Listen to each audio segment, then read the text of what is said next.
So when you do some of these interviews, I notice a lot of people will confess things or just be very open. Mm-hmm. What for you has really stood out from somebody that you were surprised that they were talking about this? I mean, probably if you want to talk about the movie, I'm not sure if we're there yet. We're backing up a little bit. Definitely, if you look at Dear Kelly, I was surprised that he divulged his entire life story about his home and family collapsing after a foreclosure. It's little stuff like that you're like, wow, I can't believe this guy just got that personal in 30 seconds. But I think that the microphone is kind of like a magnet for people who just want to say something already.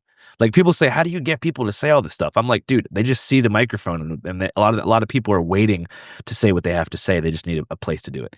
So one thing I saw recently, your screener of Dear Kelly. That's right. New movie on the way. Second feature film now available. www.dearkellyfilm.com. It's actually linked down below. It was actually incredible. It was one of the it was one of the few videos that's over an hour long that captivated me the entire way through. Thank you. Could you explain what this is and the importance of who Kelly is? Because I remember seeing Kelly years ago on your channel. Oh, yeah. So Kelly's first introduction to Channel 5 lore was at the White Lives Matter rally in 2021, where he boldly approached an army of hostiles with 4 flags in hand and proclaimed Kobe Bryant was assassinated by the Clintons and was shortly after attacked by a mob of Antifa super soldiers.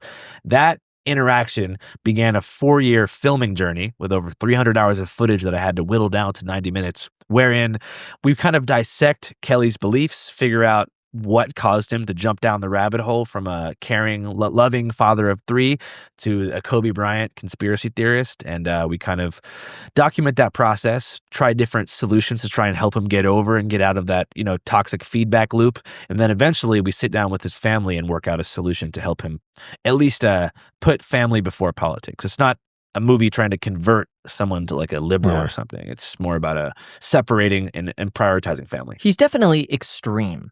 But hearing his story all the way through, I have to think to myself, so this can't be a surprise.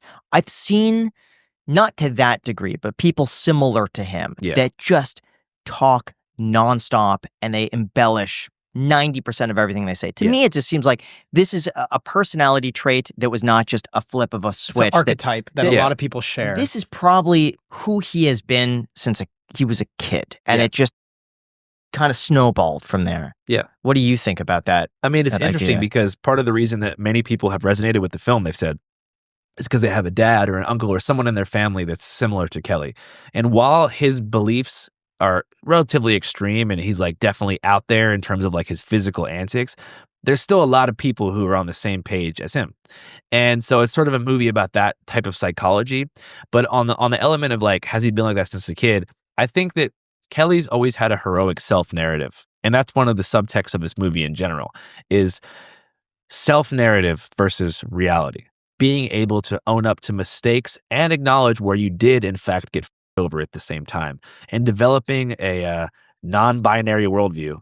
You know what I'm saying? I don't mean like not like becoming non-binary, but to where it's like, it's not black and white. It's not a spiritual war between good and evil. But for Kelly, it is. And when the thing happened with the home foreclosure, he was given a boogeyman and given a battle, which ended up merging with a greater spiritual battle in the country for the White House.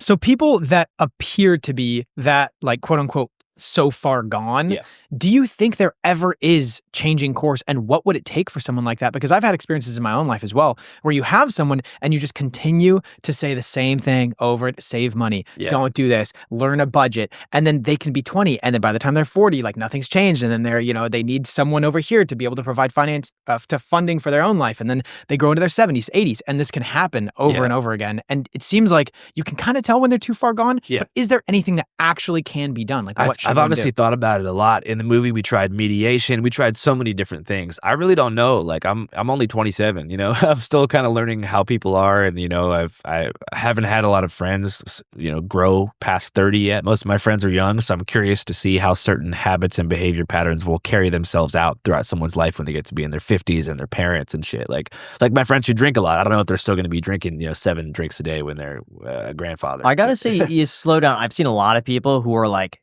big pot users, who drink all the time, just get smashed. I would say almost all of it stopped around 30, Yeah. give or take. So and the people point- just kind of, but part of it's just like they kind of grew out of it or they feel old. I've heard it you also, know? it makes you feel different as your body ages. Like when That makes sense. When I heard from a lot of people that smoked a lot of pot, like when they're younger, it like makes you feel good. And then when you get older, for some reason, anxiety starts happening. And it never happened when you were younger. Same as like getting drunk, like hangovers start happening when you get older. You know what it is? It's just responsibility. People have responsibilities and, you know, payments and stuff. It's like, and then it's not worth it at a certain degree. I mean, I think for Kelly, as far as the long-term solution, I think it would be something like psychotherapy. Just time is also the most effective thing to heal. I mean, it's an old cliche phrase, but time does heal and things over time do change. For people that get radicalized, where do they get their information from? It's interesting because I left that part out of the movie because I wanted it to be more applicable to the lives of different people. You know, so I didn't want someone to watch it and be like, "Oh, Kelly consumed this and my dad consumed InfoWars, so I can't relate."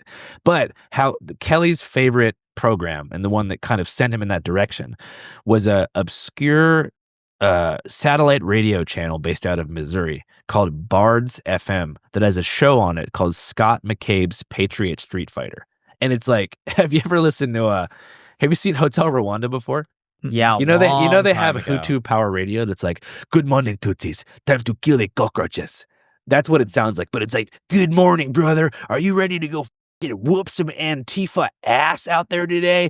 Put your boots on. Let's roll." It's not like neo-Nazi programming, but it's more like just go kick some ass. It's like a WWE, I don't know, crossover, but that's what he listened to. So from what I heard from his daughter, he would smoke weed, lay down in bed, and just Scott McCabe in both ears and just get pumped up with the four-banger. Do you think there's something about his mind, his predisposition to like really resonate with that? Or like why do some people attach to those sort of things so much? I mean, he's a hard worker, and everything that he had done in life, he did to the fullest. I mean, he achieved the American dream that is very rare nowadays, which is class mobility. It's promised to you, especially with the, hyper positivity of the Reagan 80s that he grew up in, of like pick yourself up by the bootstraps. He did that. He went from a mobile home in Iowa, I believe it was, to living in an upscale Laguna Hills, like idyllic Southern California cul-de-sac. So that's rare. He did that. You know what I mean? And he got the law degree. He got the house. He got all that shit.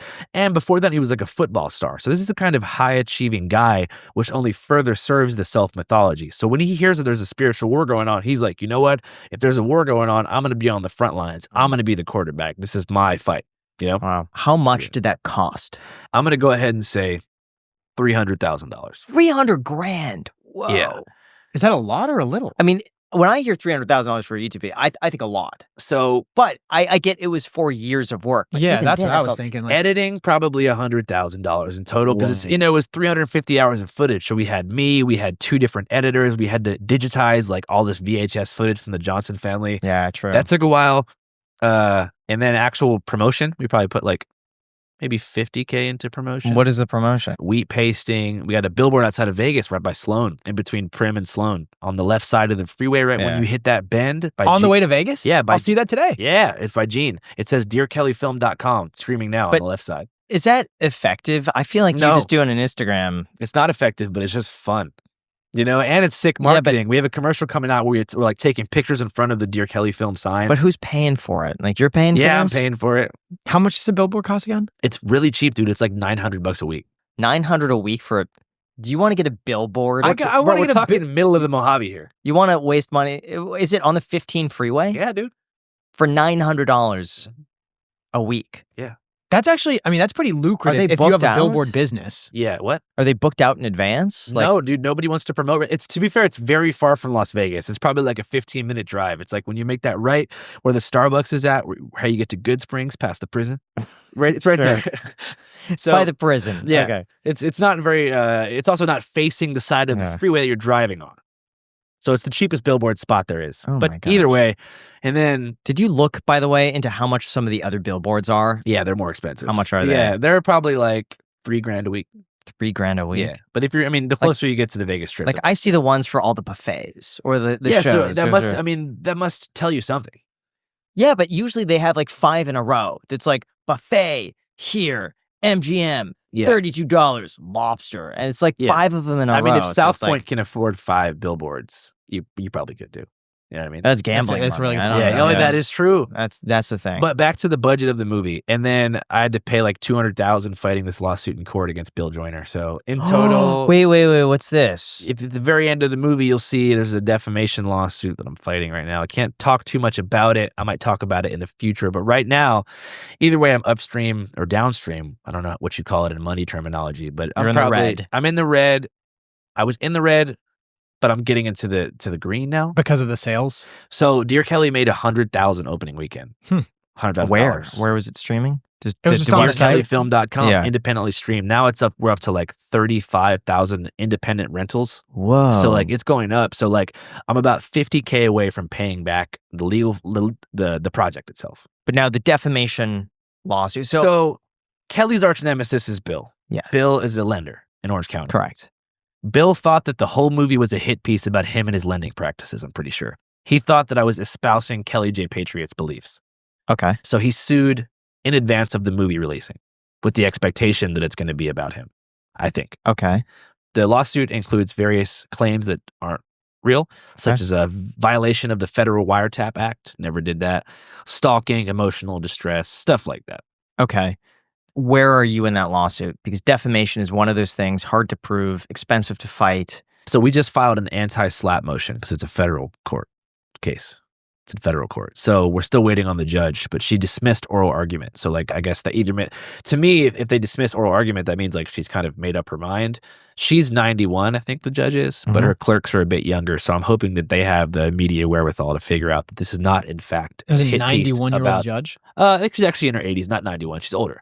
But she sided with Netflix once in an anti-SLAPP motion. So I have high hopes. Yeah, I'm just so bitter when it comes to, that whole system. Like I said, Because I know man, how expensive it could be. I think civil court should almost be abolished. That's I'm sure there's some kind of like reason for it, but most of the time, dude, it's like, what is money gonna do? A lot of the proceeds don't even usually go to the victims. Oh, of because some- the Hell no. lawyers are the ones who are making the vast majority of the money. Yeah, it's fucking crazy. I've heard also a lot of the times it's too complicated to actually give it out, especially if there's multiple victims, that they all collectively agree to give it to some sort of charity or some sort of like other thing. Mm-hmm. Isn't that crazy? Like we're just talking about all these recurring themes, like civil court shakedowns, fucking contractual disputes, friends abandoning you. Like that's what people don't see about success. You gotta have a strong heart.